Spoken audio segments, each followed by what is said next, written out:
Hello, everybody. All right, so for today, we finally have the complete Death in Doctor's Hub. We have 3 short scenes about death, therapy, painless, and surgery. Now, there is a thing that says pathology, and it says coming soon, but honestly, it has been like 2 years since it has been saying coming soon, so I don't think he's going to be coming out anytime shortly. These stories are written by an individual called Dematics, and I do want to preface by saying some of these stories are not the most safe to read. In particular, therapy is a pretty rough one if you happen to not like. If physical harm is something that you are not into, I would highly suggest skipping that one if you happen to stay. And if not, there's no, like, I understand. It's gonna be kind of a rough sort of grouping. Not only that, but this is obviously 3 short scenes about death. 3 short scenes about death is full of a couple people dying, and not only that, but sad things happening. One of my friends voices all death in the 3 short scenes about death. So I hope you guys have an amazing day, night, whatever it is, and see you if you happen to stay in the video. The Death in Doctor's Hub. Death is not the greatest of evils. Rather, it is to wish to die when one cannot. Sophocles. In the beginning, there was death. Then and forever after, as creation's most ancient of beings, there are very few things the brothers' death do not entirely understand. Oddly enough, one such thing are their own creations. Born from mass grave at a time of plague, the children that borrow forever owe their allegiance to death, they who gave them life. Born from conflict and into conflict, the children that borrow seek always to create a world without it, a world where they would no longer be needed. Born in the skill of medicine and healing, the children of the borrow name themselves plague doctors, a name fitting for more than one reason. For each plague they cure, another is brought forth from their very existence. The children of the borrow wish only to heal, but the brother's death may have other plans for them, as does life. 3 short scenes about death. The smell of rot was in the air. As the afternoon sun began its descent, the footsteps of the approaching stranger fell upon the quiet village streets, as poison leaches into an unguarded well. The muddy road never touched his immaculate boots, and the hem of his long robe was as clean as a starless night, as he made his way towards his destination. The small hill that overlooked the village, and the cottage that stood on its top, were his goal. At the foot of the hill crouched an elderly hound. His eyes were clouded, and the hairs on his muzzle were white. But still, he rose to greet the stranger, his long tail wagging back and forth furiously. The stranger stopped and reached a gloved hand to pet the old dog's head, his fingers gently scratching behind the hound's ears, causing it to whimper happily. The old dog rolled on his back, and the stranger gave his belly similar attention. The hound yelped like a young pup at that. The stranger laughed, and if anyone else was there to hear it, they'd likely have noted how unlikely it was to hear that sound coming from that cold, pale face. From the hill above came a wail. A young woman came rushing out of the cottage, her face ruddy with tears. An older man came after her, a visage drawn with pain, to gently lay a hand on her shoulder. The woman turned to him and buried her face in his shoulder, weeping loudly. The older man combed his fingers through her hair, obviously holding back tears of his own. At the bottom of the hill, the hound looked up worriedly, but the attentions of the stranger soon swayed it back into complacency.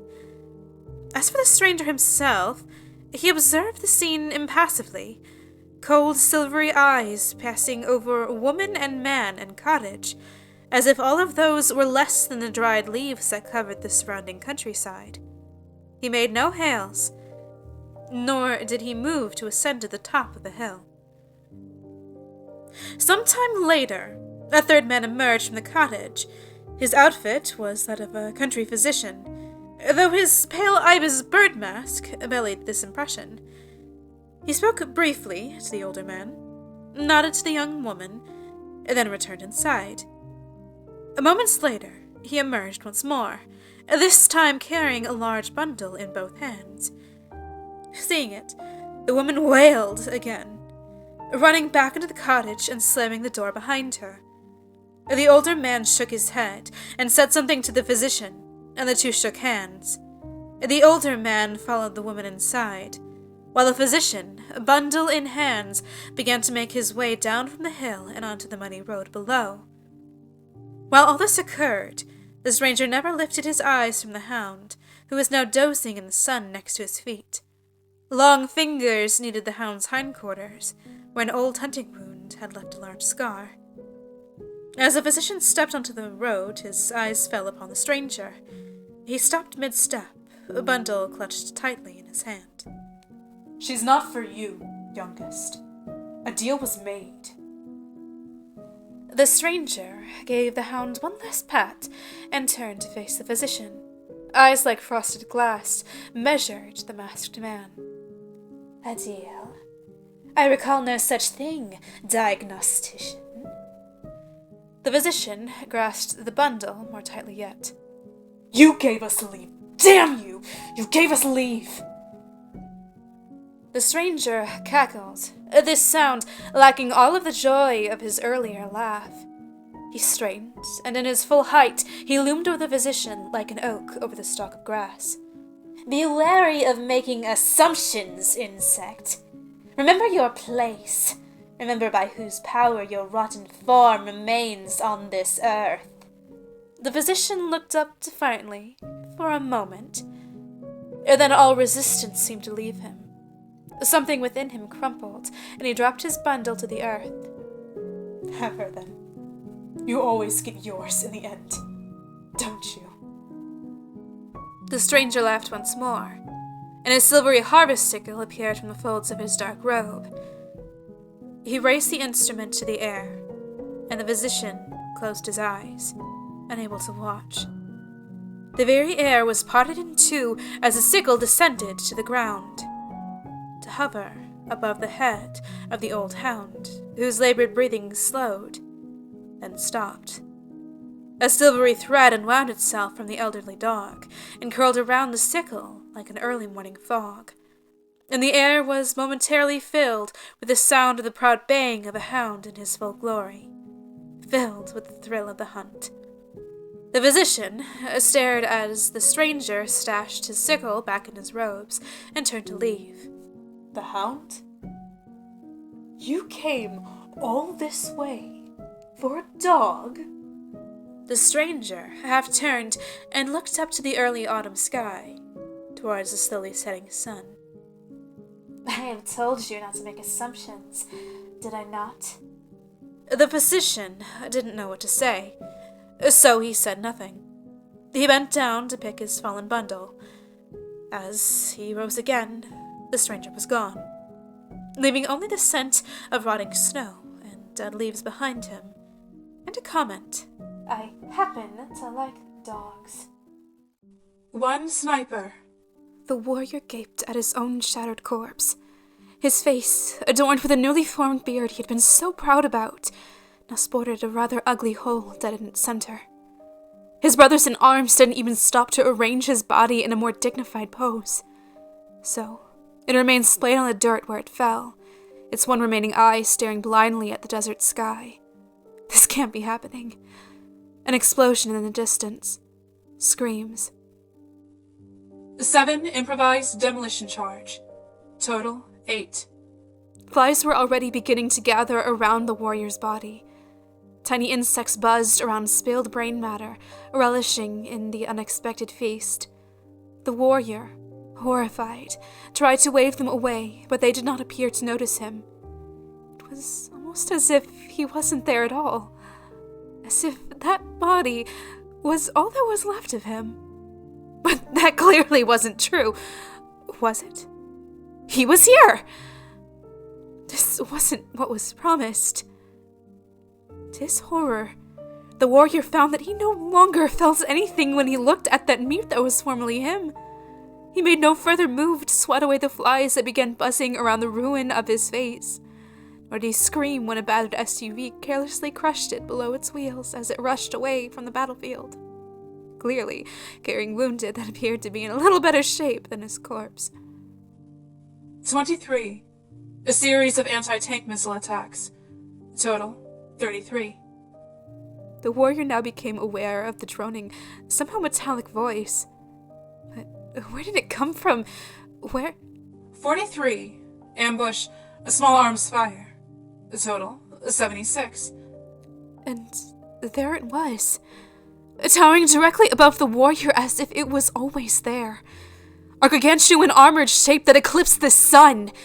A behemoth compromised of broken arms and shattered walls. War personified, terror incarnate. Pain and desolation made manifest. 144. Airstrike. Total, 210. Greetings, warrior. The atrocity's voice scarcely seemed like it could come from such a monstrous figure. It was smooth, calm, and cultured. The voice of an elder preacher or a respectable general. The warrior found himself strangely drawn to it as the creature's appearance repulsed and terrified him. Struck between fleeing the creature and approaching it, the warrior stood his ground, staring at it with undisguised trepidation. 1. Sudden heart failure. Total, 211. You seem oddly yourself, warrior. Awareness lingers in you yet. Unusual. When the warrior made no reply, the creature continued, its eyes like massive laser sights burrowing into the warrior like a trench shovel. Come now. You needn't fear me. There's very little left to fear, really. What's happening to me? Something in the creature's rough features moved. The warrior could almost imagine it was grinning. Why, the inevitable. Of course. You're done. But this isn't how things were supposed to go. This wasn't supposed to happen. This was the only thing that was ever supposed to happen to you. The warrior found himself screaming. Do not mock me! I wasn't promised this! There was glory and justice and reformation of proper order. 20. Trap hole. Total, 231. And who, a warrior, made such promises to you? The prophets! The scripture! My mother and father! The preachers, my teachers and friends! There's your problem then. Unreliable sources. Such a shame, but not really. The warrior's screams now bore a distinct edge of panic. Silence! I do not believe you. It is not over. It's a test. Yes, a simple test, that's all. Your demon sent to torment me, to try my faith. But I will not let you. No, I will not. The warrior's voice faltered as the massive figure turned away from him. Around them, the sounds of the battle began to wane and dwindle, and the world was losing something of its color. The sun was setting, the warrior thought, though he dared not look at it to find out if it was true. He feared he would find the sky empty. Are you quite done, warrior? For I am. The others are collected. It is time to go. And indeed, the warrior was suddenly surrounded by his lifelong fellows and generations-old enemies. None of them seemed to pay any attention to him as they strode towards the creature with unfaltering unity. Marching to the beat of the drum, the warrior could only barely hear. Where are we going? The figure turned to him once more, and its mangled iron expression was impenetrable. Elsewhere, a warrior. To a place where you will be a warrior no more. Follow. Why not? It's all the same to me. The figure was marching away. the warrior's former fellows forming a snaking troop behind it. What could he do but follow? Jesser, the prince of many faces, was sweating profusely. He despised everything about his current situation. He despised the massive, tasteless hall his master chose as his throne room. He despised the horrendously uncomfortable iron chair he was forced to sit on. He despised the way the air managed to somehow feel both too humid and too dry, too hot and too frosty. He despised the pathetic, simpering noises his master's consorts and concubines made with each cruel pull of the chain the master held in his massive, gnarled fists. He despised the fact that it were not his hands to hold the chains. Most of all, he despised his master, the all-powerful Crimson Monarch. The Prince of Many Faces was a proud god, once the ruler of 24 worlds, his to dominate and to do all he desired with. Then came the Crimson Monarch, and then came his countless legions. His worlds were conquered. This was not the reason he so hated his master. The prince was wiser than many of his fellows. He realized that from the start no good would come from resisting such power. So he relented, made the conquest easy and relatively bloodless, and he had made himself useful. Very useful indeed. With time, he rose to a position unrivaled by any god in the monarch's court. Though he had lost his 12 worlds, hundreds were now open to him. Though his power was no longer absolute, as the monarch's right-hand man, he could have any pleasure he desired, and could inflict any sort of pain on any being he wished. The Crimson Monarch could be a generous lord, and yet the Prince of Many Faces despised his master for forcing him to be here today. He will be here soon. His master's voice was like the chittering of a billion infinitesimal insects, shifting and swirling and constantly moving. It was neither high nor low, nor cacophonous nor methodical. It simply was. "Are you certain, my king? He might not come this year," the prince offered weakly. He always comes. He shall be here. "Your might grows with each passing moment, Great One. Surely even he has learned to fear you by now. He'd be a fool not to." His master made no reply to that. His massive form dominated the hall, dwarfing the prince's own usually imposing figure into insignificance. And yet, the usual all-conquering arrogance was gone from the master's voice, to be replaced with something different. The prince did not dare contemplate what that something was. Such thoughts were high treason. They continued to wait. With each passing minute, the prince watched his master and could feel his own dread intensifying. Why did the monarch insist he'd be here? What purpose was there to subject him to such? Has he not been loyal? Or at least as loyal as the likes of him were expected to be? Had he not? A shadow fell on the pale giant bone floor of the great hall. The prince saw his master shift restlessly in his throne, gnarled chitinous hands gripping slave chains tighter and tighter. The naked men, women, and others at the other end twisted in agony, but the monarch paid them no heed. His gaze was focused only on the shifting shadow, which grew longer with each passing moment than... Insect. The prince instinctively recoiled in his seat. Where there was only shadow moments earlier stood a figure. His legs were as wide and as tall as men, as great as trees, as towers. Its hands were gloved in silk, in mail, in empty vacuum. It wore a robe of purest ivory, of deepest azure, of dusky flesh. Its shoulders were shrouded in mist, somehow disappearing into the darkness of the hall's ceilings, though clearly it could not be that tall. Ah, Death, You've come once more. The prince said to grudgingly admire the calmness in his master's voice. He could not think he could muster the same. The crimson monarch rose from his throne, his magnificent and terrifying figure unfolding into its full glory. The prince was surprised to see how unimpressive it suddenly appeared. It is the day, today. Harik, son of the third brood, is the day of your birth. The crimson monarch's true name. He dared to speak it.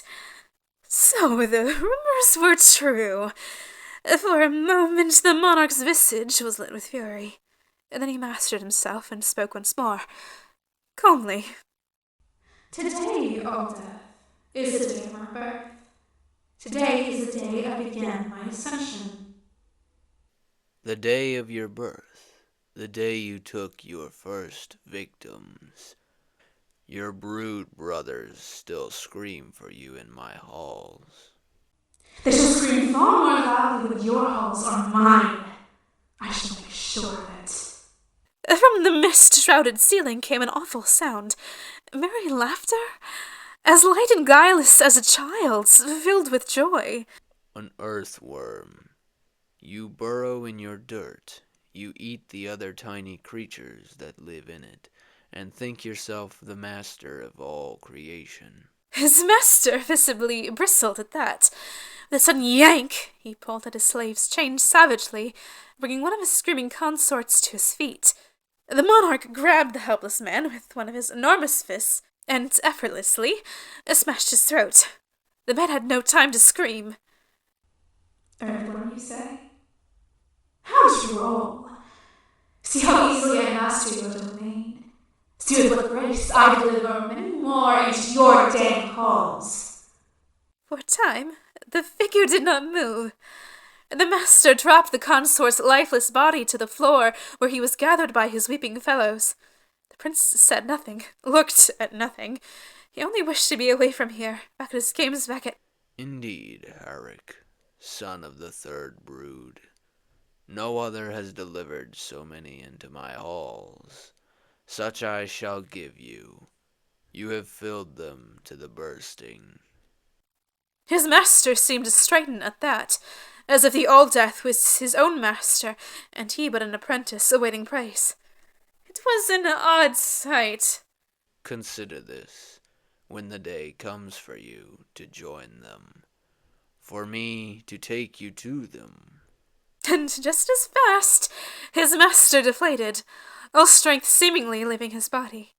The prince had never seen him thus. This is my gift to you on the day of your birth, insect. I bid you contemplate on it until next year. The figure was gone. The prince gaped at the empty space it was in only moments ago, and then at his master, who sunk back to his throne like a dying man. He was actually shivering! By creation! Why did he want the prince to witness all of this? What was the point of it all? The crimson monarch let out a soft breath and turned his gaze back to the prince. I didn't, so you remember. Conspire against me, and all shall be yours. My worlds, my servants, my power, the fear of all creation, dominion over all. And this? Warning. The following story contains 2 torture scenes with knives. If that is something you're not interested in, you may skip forward. Therapy. The tip of the knife was plunged into his ear. It was an odd sensation. Sure, there was pain. Incredible, exquisite agony. But that stopped at the surface of things. Below was a sensation of cold steel severing skin and sinew, and the sudden warmness of leaking blood stood at sharp contrast to the metal. Below even that was a deeper understanding that a vital part of him was being destroyed, that he somehow was forever compromised, never to be whole again. All these feelings, all these stark impressions, he couldn't help but find them fascinating, even as he writhed and squirmed against his bonds. Do you see what I meant now? Do you understand? The stranger loomed above him, her masked face half hidden in shadows, the long beak of her mask covered slightly above his forehead, threatening to poke out his eye if she leaned any closer. Gah! The stranger raised a gloved hand to her chin and rubbed it thoughtfully. Not quite yet. I see. Not to worry. We'll get there yet. Hold steady now. With that, she plunged a second knife into his other ear. This one was serrated, and he could feel each of its teeth massaging his auditory canal as it slid towards his eardrum. Again, there was pain. And again, he could sense something beneath it. Something else? A lesson? As he considered this, he screamed some more. Something simply could not be avoided. The pain! Yes, the pain! What does it tell you, beloved? What does it mean to you? He could feel hot tears streaming down his lacerated cheeks. Those had endured the woman's treatment earlier. The salt stung as wetness dripped over the barely scabbed wounds. Tears? No, not tears! This teaches us nothing! This means nothing! Completely within established parameters! Utterly normal! No cure! The woman was now pacing around the dim chamber, obviously vastly irritated. He wished he could help her, wished he could take the hurt from her voice. But all he could do was bemoan his own. It was shameful. We were so close! So close! All of it for nothing! With that, the woman returned to the chair he was tied to and carefully drew out both blades from his ears. He was surprised he could still hear her, with all of the damage. His vision was dimming as pain threatened to overwhelm his senses utterly. You sleep now. We'll continue tomorrow. Knives, obviously inefficient. Should have known. Too hung up on traditions. Was not thinking clearly. My fault. You sleep now. Darkness swallowed him, and relief from the pain. Why did he find it so disappointing? Today's experiments have been an utter failure. Beginning to fear I'm losing my touch. Perhaps more than that. I must remain a grip on what I am. Believed the old ways would still reinforce this. Was mistaken. Must attempt something new tomorrow. I must advance, not retreat. Must not become like certain. To lose identity and meaning. To find enjoyment in what should only be a necessity. It is good they have taken him. Locked him up like the animal he is now. Lost awareness of what he is doing and why. Believes he has succeeded without understanding in what. He is the cure. His conduct shames us all. To dabble with the dead. No, must not think of this further. Only the work matters. Yes, only my labor. Must not forget this lesson. Yes, tomorrow shall be something new. This one will be cured. Wake up! Wake up! Time to try again now. Cold water splashed against his face, and he awoke with a startled gasp. Yesterday was an utter failure. My fault. Something different now, different. Hold still. The masked woman was there again, holding some sort of vice in her gloved hands. He did not struggle as she inserted his head into it. He was strangely giddy, almost excited. He did not know why. Good. Improvement. No squirming. Very proud. Open mouth now. He did. He felt her inserting something into it. He could not see what it was, but he felt it slide down his throat. It was dry and chalky, almost like a big pill. He could feel something was wrong right away. His eyes began to burn and tear. His skin was itching terribly. But the very worst of it was his throat and stomach. They felt as dry as ancient bone, as if they had never sensed the touch of water. He tried to scream, but his vocal cords were like dry leather straps, unresponsive and useless. Dehumidifying! New technique, very modern, very modern! She was leaning close to him again, peering closely into his rapidly drying eyeballs. No talk. Not important. I can see myself. Focus on sensation. See it through. See it below. Focus. He tried. This pain was nothing like he had experienced yesterday, nor any of the countless days before it.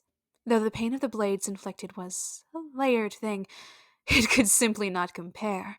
This agony rang in every cell of his body, the desperate need for moisture radiating like the sun's heat through every tissue. He could imagine individual cells drying out and dying. Could almost smell his skin dissolving into coarse powder. Such sensations! Excellent! You're very close now, very close now! Yes, she was right.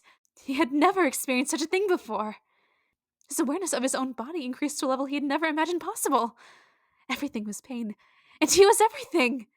The world itself was crumbling around him, reality torn away and mulched and refined. All of existence shared his agony at this very moment, and he was one with it, one with all. The world was his. All of it was worth it. All of it was worth it. Just like he was promised, like his body collapsed on itself. With no moisture at all left in it, he crumpled into a pile of desiccated skin and empty, crumbling organs. His last impression was that of the masked woman, reaching out for him in dismay, desperately trying to stabilize his dying form. He tried to reach for her, to tell her that everything was all right, to thank her for all she did for him. But his mouth no longer worked, and his tongue was a black, shriveled thing in it. It was too late for that. He was going away now. The world was drifting away from him. All the sensation and pain leaving with it. He hated to see it go. As he died, his only regret was that he was never able to tell her what she did for him. The session notes 11, 12, 13, A, 56. Lost patient 1213 today. Unfortunate side effect of new therapy. Could not be avoided. Prior to death, patient showed promising signs of deepening understanding, though rapid degeneration of his speech capabilities prevents me from making a more accurate assessment. New dehumidifying treatment process, necessary depth of sensation, but may prove too rapidly lethal to be viable. I must attempt again with next patient. This time without attempting the knives first. Probably weaken patient 1213 too much prior to experiment. Must learn to avoid old habits. Attempted knives too many times. Inefficient. Must learn to control more primal urges. That is the way to madness. Must not be like Search and must not go too far away. Must not believe in my own righteousness. Retain purpose. Still, today was progress. Must not regret process. Patient 1213 showed advanced signs of positive mental assimilation towards end of treatment. Another positive sign. All effort goes towards the cure. Through pain, understanding. Through understanding, peace. I am here for. Do not let guilt consume me. Do not become like Surgeon and find relish in my work. Work only for understanding, peace, healing, enlightenment. Remember that I am therapist. Remember that I must make them become the cure.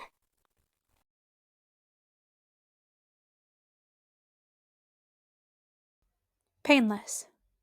So, you can cure me? The doctor rubbed his forehead, then rearranged his heavy plastic spectacles. They were supposed to compensate for his missing mask, but he found that all they really did was remind him of its absence. I'm sorry. Perhaps I did not explain myself correctly. As I said before, I cannot cure you of the pain or of anything else. But the woman sitting at the other side of his desk was in a pitiful state. Her skin, which might have been a once healthy light brown, was now pale and sallow, hanging loosely over protruding bones. Her dark eyes were clouded with pain of many different varieties. She sat slumped in the comfortable armchair the doctor reserved for his patients, as if trying to appear smaller than she really was. Despite its being a hot summer's day, she wore a heavy, long-sleeved blouse. The doctor didn't need to roll up those sleeves to tell why. That does not mean that I can't do anything to help you.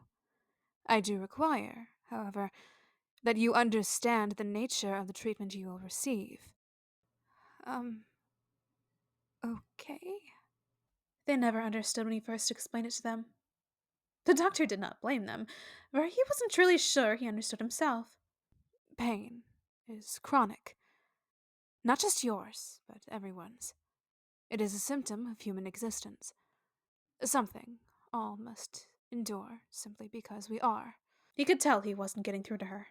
Her eyes were darting around his small office, noticeably lingering on the high shelves containing his medical supplies. A glint of desire sparkled in the woman's otherwise dead eyes. She was barely paying attention to him at all now. He sighed and pressed on regardless. Humanity exists in a constant state of conflict. Nation against nation. Religion against religion. Person against person. It has always been thus, and always will be. Not only that, we are in a constant struggle with ourselves. Am I good enough? Is this the way I should be? Why does my body look this way? Why must I always suffer? As long as we live, we can never be at peace. It is antithetical to our very nature. Uh-huh. I think I get it. Yeah. I'm telling you all of this because you must understand what my treatment entails. I will have no unwilling or uninformed patients. I've seen where that leads. And he had. Stark images sparked to life in his mind, livid with shame. A brother dissecting and making puppets of the dead and living alike. A sister delivering pain and calling it healing. Another who... No. He will not be like them. I will not cure you. Not for a second to imagine that I will. What I can do, however, is put your pain to sleep. For the first time, he had her full attention. You can do that? That is about the only thing I can do for you. I can take your pain and bury it within you. I will take every possible cause for it, past, present, and future, and I will suffocate them. They will still be there, but you will no longer have any capacity to sense them. I won't feel anything? He could sense a hesitation in her voice. Good. Perhaps he could persuade her to forego this yet. You will feel nothing. And I mean this in the very broadest of terms. The treatment must be most comprehensive if it is to be successful. To bury pain, I must also bury everything else that is you. Permanently. Something filled the woman's dark, empty eyes, and for a moment the doctor believed he had succeeded in turning her away. But then he realized it wasn't fear he saw there. It was surrender. Do it. Are you quite certain? I'm not sure you fully understand. I understand. I said do it. In the face of such determination, what else could he do? The woman lay strapped to the bed in his operating theater. The filthy rags she came into his office with replaced with clean medical scrubs. The chamber was bright and as clean as the scrubs, and empty but for the doctor and his patients. Are you sure these straps are necessary? She asked. Quite certain, I'm afraid. Even if you are willing, your body may attempt to reject what I'm about to do to you. If it resists me, it may compromise the procedure, and I must have no interruptions. Okay. Are you going to start then? I shall. I only need my tools. With that, the doctor left the woman's side and strode to the large cabinet at the other side of the room. From its top shelf, he took a long plastic tray, which he began to fill. First came a series of delicate steel scalpels, arranging by decreasing size. After them were twice as many syringes, the smallest size of the doctor's fingernail, the largest as long as his index finger. The liquids within them were of the doctor's own making, and precious beyond measure. Last came an electrical device, a small metal sphere, connected to a number of electrodes. With a tray held in both hands, he returned to the woman. Are you prepared to begin, then? It's not too late to change your mind. I told you before. I'm ready. This is what I want. Very well. Applying preliminary anesthetic agent now. Said agent was an ordinary one, only meant to numb the senses. The woman's breath grew shallow as she drifted into gentle unconsciousness. She almost seemed peaceful for a moment, until the doctor took a closer look at her lined face. There were far too many marks on it for a person so young. For a moment, he wished he had his brother to tell him what each of them meant. This was, as always, the diagnostician's specialization, not his. But his brother was long gone, vanished into parts unknown. His own knowledge would have to do. Where to begin? The doctor passed a gloved finger over the woman's forehead. The long line there seemed older than most of the others, and more pronounced. He closed his eyes for a moment. A memory line. Yes, those would be a reasonable place to begin with. He will move chronologically.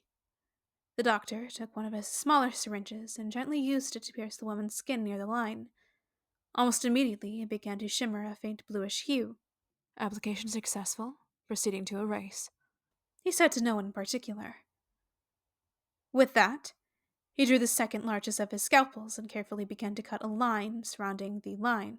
As he did so, he could sense the residue of the memory which made this mark. Loud screaming, smashing glass, the sound of a child weeping. A terribly pronounced sting of pain followed by a longer, duller ache that never seemed to go away. The doctor felt no remorse at all as he buried the woman's parents forever, sentencing her memories of them to the deepest, darkest refuse pile her mind possessed. The twin lines at the sides of her mouth were a more ambiguous prospect. Two people were hidden in them, similar and not at the same time. One was tall, fair, charming. He moved with the confident grace of a fencer, and his eyes were the steel of his weapon. There was love of sorts there, somewhere. But as his scalpel did its work, the doctor could sense its corruption. It was a fleeting thing, and terribly one-sided. Its mark was erased. The line on the other side of the mouth belonged to a man as well, or rather, to the prospect of a man. For a moment, the doctor could almost imagine he saw the woman's belly swell, could hear the heartbeats of a child within. But no, it never did happen. The man's last memento died before it was born, and with it died something in the woman too. She had buried it alone, telling no one. So too did the doctor bury it now. The hours passed, and so did the memories. One by one, the doctor buried them away, erasing the marks of a lifetime from the woman's face, if not from her soul. Her haggard visage seemed almost peaceful now, almost young. The doctor was momentarily tempted to leave things at that. She had a chance at a new life now, free from the scars of a past she did not deserve. He could leave things at that. But not with a clean conscience. Cleansed of her past, she might be. But she was still human. All the future held for her were more scars, more of the same. He had to go further. All the way. With a sigh, the doctor drew the second largest of his syringes. He worked hard and sacrificed much to obtain the gently bubbling liquid it held. While it was still in its syringe, it was clear as water. But when the doctor injected it into the back of the woman's neck, the skin surrounding it turned as black as tar. This stain began to rapidly spread, to prepare her for what the doctor knew had to be done. Scalpels in hand, he began removing her identity. He began with what he deemed simplest, or at least, with what the woman had the least of. Ideology and faith went first. With some of his patients, the process of removing such things could be an arduous and time-consuming affair, but it appeared the sort of life the woman had led left her with very little time to worry about them. To banish them was a trifling victory. With those also went what passed for an education, her malnourished sense of curiosity, and the long-desiccated corpse of her aspirations. The doctor couldn't help but note the lack of resistance on the woman's part. This was not unheard of, but it was a rarity. Her life must truly have been... No, he would consider this no further.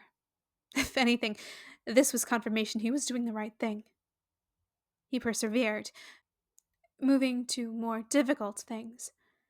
He could not remove her intellect entirely, for she would need some to continue to function, but he removed as much as he would dare.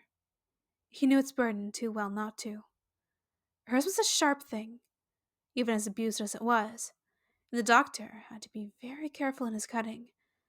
Following that came other parts of her identity, her taste in food and fashion, the scents she enjoyed, and those she despised, her secret love of classical music, her odd patriotism, and her unexplained hatred of the color green. As the cuts went deeper, so did the things he removed, her gender identity, her sexual preferences, her perception of morality. More hours of labor, and a dozen of empty syringes later, and nothing was left from what once was the woman's inner world. She was a blank slate now, only as human as her body made her. That, too, needed fixing. At one point, the doctor deemed what came before sufficient to the prevention of all future pain.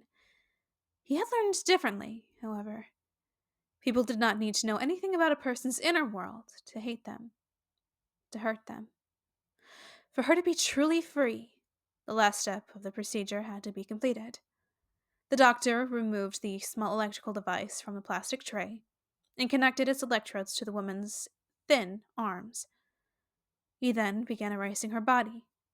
The device hummed as he drew away the color of her skin, in her hair, in her eyes. The humming intensified as he drew out the shape of her nose, of her legs, of her hair. Bones crunched and twisted as he standardized her height and weight, and shape to what he deemed least intrusive. He had yet to perfect this part of the procedure. And finally, he rearranged her insides as well, removing those organs that might mark her as belonging to one sex or the other. The machine hummed and buzzed as he took away everything she once was, any potential she might have had, as he removed her humanity, bit by bit by bit by bit. When he was done, he woke it up. The creature, which now rose from the surgical bed, was of a height with the doctor. Its skin was a vaguely shiny gray. Its eyes the same. Its body was all straight lines and right angles, as precise as if measured by a ruler. Its mouth was a thin line, which opened as the creature quizzically viewed its surroundings. Then the doctor. Hello. How do you feel? You? The doctor resisted the urge to pull out his hair. You? The entity you perceive yourself to be. I... Yes, you are you. They often needed this explanation following the process. An unfortunate side effect. I feel nothing. I am nothing. Yes? I feel no pain. No. I am cured. You have cured me. Damnation, damnation! Not this again! You're not cured! I simply buried your pain. Don't you understand? You have cured me. You are the cure. You are the cure. No! You imbecile creature! No! I did nothing. Nothing! The same litany after every single procedure. They always said the same thing. It was intolerable. It was inexcusable. No! No! You are the cure, doctor. No! Screamed the anesthetologist, as a creature who once was a woman tried to embrace him. No! Thank you. A scream died in his throat. Suddenly powerless, he allowed the creature to wrap its arm around him. They were cold. I am not the cure. There is no cure. I am but a humble physician. How long has it been since he had flesh under his fingers? Too long, that much was certain. This cell was small. Too small by far. He did not much mind being alone. That was not the issue. He had long since pulled out from himself those parts which required company. Now, what bothered him was that he had nothing to do at all. His jailers would come and speak to him from time to time, certainly. But if he ever even suggested that he might improve them by means of his craft, he'd get all in a huff and leave. Silly, arrogant creatures, all of them. But what else could be expected of them? Truly, it was not their fault. They were simply very ill. A shame they would not let him cure them. Well, there wasn't much he could do about it at the moment. Might as well return to his work. He had laid down on his narrow bunk and covered himself with his robe. He was especially proud of the robe. His jailers had asked about it multiple times, but whenever he tried to explain it to them, he could tell they didn't believe him. But what was odd about a robe grafted from your own skin? Wasn't that what skin was for in the first place? But all they did was moan and complain about how it wasn't possible. How no one could remove so much skin from himself and still be alive. That no one had that much skin in the first place showed what they knew. Was he not a professional? It was so difficult getting people to show proper respect nowadays. His mind wandering again. What was he doing? Ah, yes. With long, well-trained fingers, he began digging into his abdomen. The flesh there was yielding. Properly porous, neatly organized. Now, where did he leave his bone saw? Oh, yes, the liver cavity. Reach about there, and... Ah! There it was. The thing was getting dull, and he had no idea where he was going to get a new one. Never mind that for now, he reminded himself. Next, the scalpels. The long ones were stashed within the bones of his pelvis, and he had a devil of a time getting them out of there. He really needed to find a better place for them, but his body only had so much room, and any size-increasing modification were to be easily noticed in his current surrounding. Perhaps a second cranial compartment. Something to consider after he was finished with this procedure. He was forgetting something. He was certain of that. But what was it? He dug out his dwindling supply of adhesives from within his left eye socket. This required the temporary removal of the eye, which didn't make the task any easier. Still, when it was done, he had all he required to continue. Spreading his robe more evenly on his body, and positioning the hem of it to support his neck, he began the operation proper. This one was going to be difficult. In order to reach that part of his brain that he wished to remove today, he'd have to bypass some rather essential segments. Failure to do so may result in severe harm to his memory, which would obviously be catastrophic, considering that he had no access to his old fallback brain anymore. Not that he would switch to that one anyway. He had modified this new one over a period of at least 3 decades, and he was not about to let all that work go to waste. No, he would simply need to be very careful. And that was all there was to it. When it comes to a lady whose merit's not sound, but who makes you sniff and bray like a hound, he hummed to himself as he used the bone saw to slowly remove the top of his skull. He wasn't quite sure where he'd learned this little ditty, but it soothed him. He hummed as he laid the saw to the side and brushed off the bone dust from his shoulders. Kindness and beauty won't do you no good. He reached for his long scalpel and maneuvered it around to that part of his brain he hated. It will not matter if you're polite or rude. Carefully, he dislodged it from the surrounding brain matter, hoping that his incisions were precise enough. If success is what you wish and to gain a good health. He finished with the scalpel and grabbed his tweezers, which he previously retrieved from a pocket of empty flesh around his ankles. All you need to show her is a good bit of wealth. A righteous pluck, and he was done. He stopped himself for a moment. What did he feel? He considered the notion of color. Did he have any preference? He remembered he was always oddly fond of yellow, and despised orange with all his heart. Strange, was it not? The two were so very similar to one another, after all. There was no sense in it. None at all. He remembered the day he finally found his solution, when he finally realized the source of his problems, of all their problems. This senseless preference, and all that was similar to them. Those were the key. So, did he still like yellow? Yellow?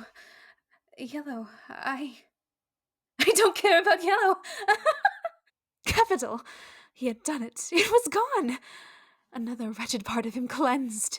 Now the remnants of the life he had once possessed removed for all time. He was about to rise and perform a merry jig, but then he remembered the top half of his skull was still missing, and reconsidered. He carefully replaced it and applied the remnant of his adhesives to it, making sure to reapply it to the seams that firmly attached his mask to his face. It would not do for it to come off. Not ever. Getting distracted, he reminded himself, gathering his wits. He sat down and considered the new composition of his brain. What new insights did the removal of the offending segment allow him?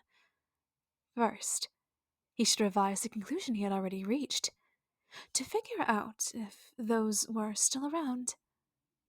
Yes. So, what did he know about life? That it needed curing, that was his first conclusion. The foundation of all that came after, and it remained as solid as ever. His siblings, fools as they were, thought him mad for this realization. They were created to preserve life, they claimed. But they were wrong. He knew the truth. He figured it all by himself. Life was a burden to those who carried its loathsome spark upon their souls. A bundle of contradicting impulses, cruel desires, and nonsensical emotions. Life was an ever-multiplying beast, and in his profession, such creatures only had one name. A surgeon he was. The surgeon he was. And he was the only one to figure out what life was. What it was really about. It was so obvious, he thought, as he caressed the skin grafts that connected his face to his long-beaked mask with slim, delicate fingers. Life was cancer. Life murdered the soul. It was his responsibility, as a medical professional and a moral being, to excise it. He remembered his first operation of the type. His patients screamed and moaned, for the anesthetologist was not there to assist him. As he cured them from their mortal coil, the suffering was lamentable but necessary. For once they died, their true soul was revealed. This is what made him confident of the righteousness of his cause. Once they rose again, cured and whole, all they desired was to help their fellows reach the same enlightenment. The soul, he found, only desired death for itself, not only desired death for itself, but for the world as well. to see the dead emancipate the living. That all made it worth it. All the mockery, all the hatred, all the loathing, all his solitude. He was the cure. He was not alone anymore. 2 figures stood in his bare cell, staring down at him where he laid. The first was tall, gaunt, dark and pale. He knew him well. Lord! Surgeon, it has been too long. The surgeon did not understand. Too long? We are never apart, Lord. I am the instrument of your will. I am with you always. His lord said nothing, only smiled. The surgeon turned his gaze to the other figure, a short, stooped man, who refused to look at him directly, even without his mask. The surgeon knew him well. Brother diagnostician? You are no brother of mine, beast! The man turned to his lord. Let's get this over with. His lord nodded, then turned to the surgeon once more. I have a task for you, most loyal servant. Your expertise is required. What do you desire, Lord? What can I do for one so mighty? The small death grinned, showing teeth like a row of tombstones. Why, dear surgeon, I have a world for you to cure.